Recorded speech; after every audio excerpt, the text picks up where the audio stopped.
স্বাগতম আপনাকে। সব রকমের আপডেট এবং লেটেস্ট নিউজ পেতে এখনই চ্যানেলটিতে সাবস্ক্রাইব করুন। ধন্যবাদ।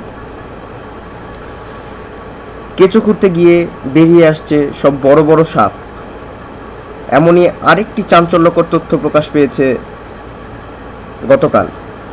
সাফাতের মোবাইলে 3 উঠতি মডেলের নগ্ন ভিডিও। রাজধানীর বনানীতে দ্য রেইনট্রি হোটেলে 2 তরুণী ধর্ষণের ভিডিও চিত্র উদ্ধারের জন্য আসামি সাফাত ও সাদমানের জব্দ করা 5টি মোবাইল সেট ফরেনসিক পরীক্ষার জন্য পুলিশের অপরাধ ও তদন্ত বিভাগে পাঠানো হচ্ছে। একই সঙ্গে পাঠানো হচ্ছে তাদের ব্যবহৃত একটি পাওয়ার ব্যাংকও। এদিকে সাফাতের মোবাইলে আরও 3 জন উঠতি মডেলের নগ্ন ভিডিও পাওয়া গেছে বলে নিশ্চিত করেছেন একজন গোয়েন্দা কর্মকর্তা। মামলার তদন্ত কর্মকর্তা ডিএমপির ভিকটিম সাপোর্ট সেন্টারের পরিদর্শক ইসমত আরা এমি জব্দ করা এসব নমুনা ফরেনসিক পরীক্ষার জন্য আদালতের অনুমোদন চেয়ে আবেদন করেছেন। আবেদনটি রোববার আদালতে উপস্থাপন করা হবে। আদালতের অনুমতির পর তা সিআইডিতে পরীক্ষার জন্য পাঠানো হবে বলে বিষয়টি নিশ্চিত করেছেন আদালতের সাধারণ নিবন্ধন জিআর শাখার কর্মকর্তা আব্দুল মান্নান।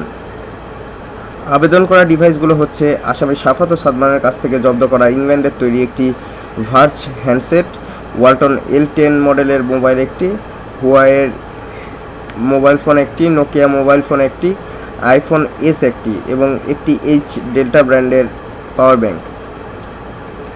এর আগে গত বৃহস্পতিবার মহানগর হাকিম আহসান হাবিবের আদালতে সাফাত আহমেদ ও সাদমান সাকিব হাকিম সাদবির ইয়াসির আহসান চৌধুরীর আদালতে স্বীকারোক্তিমূলক জবানবন্দি দেন।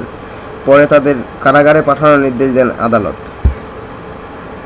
জবানবন্দিতে সাফাত আহমেদ ও সাদমান সাকিব বলেন, ঘটনার 10-15 দিন আগে হোটেল পিকাসোতে ভিকটিম 2 তরুণীর সঙ্গে বন্ধু সাদমান সাকিবের মাধ্যমে পরিচয় হয়। পরিচয়ের সূত্র ধরে তাদের সঙ্গে মোবাইলে কথোপকথন হতো।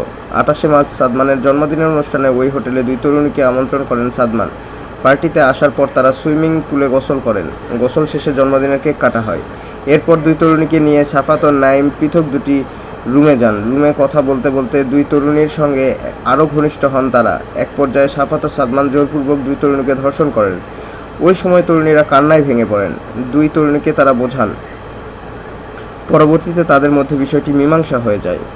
এর আগে সুষ্ঠু তদন্তের জন্য মামলার প্রধান আসামি সাফাত আহমেদকে 6 দিন ও সাদমান সাকিবকে 5 দিনের রিমান্ডের আদেশ দেন ঢাকা মহানগর হাকিম রায়হানুল ইসলাম। 11 মে রাতে সিলেট থেকে সাফাত আহমেদ ও সাদমান সাকিবকে গ্রেপ্তার করা হয়। গত 28 মার্চ ওই হোটেলে ধর্ষণের শিকার হন বিশ্ববিদ্যালয় পড়ুয়া 2 তরুণী। এ ঘটনার 40 দিন পর 6 মে রাজধানীর বনানী থানায় আপন জুয়েলার্সের মালিক দিলদার আহমেদের ছেলে সাফাত আহমেদ, নাইম আশরাফ, সিরাজগঞ্জের আব্দুল হালিম ও সাদমান সাকিব সহ 5 জনের বিরুদ্ধে মামলা করেন তারা। বর্তমানে 5 আসামিকেই গ্রেপ্তার করেছে পুলিশ।